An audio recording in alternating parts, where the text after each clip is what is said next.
Thank you, and welcome back to the final segment of the show for today.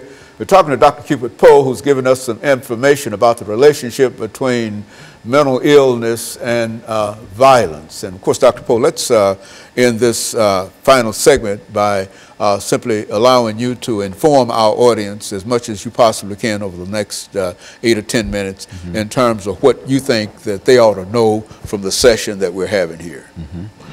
Well, I would say that very often people who act violently are responding in many ways to things that have happened to them in their past, some of which they're responsible for and other of which they are not responsible for.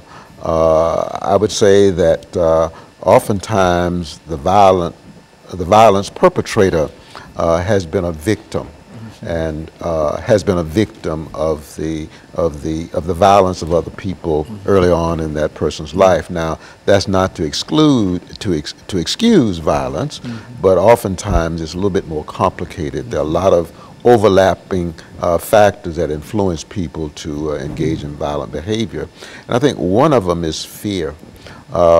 Persons who are brought up in an environment in which they are afraid for their security, they're afraid of being put down, afraid of being punished, afraid of being abused, often become violent as teenagers and become violent as adults.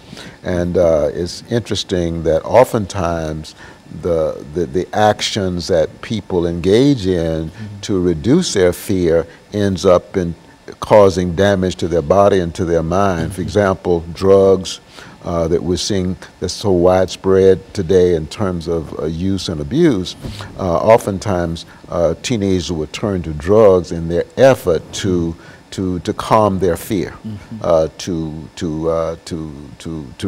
neutralize their fear, and of course, drug use then causes other problems, oftentimes behavioral problems and violent behavior and criminal activity, because once a person is on drugs, most likely they're going to engage in criminal activity in order to support the drug habit.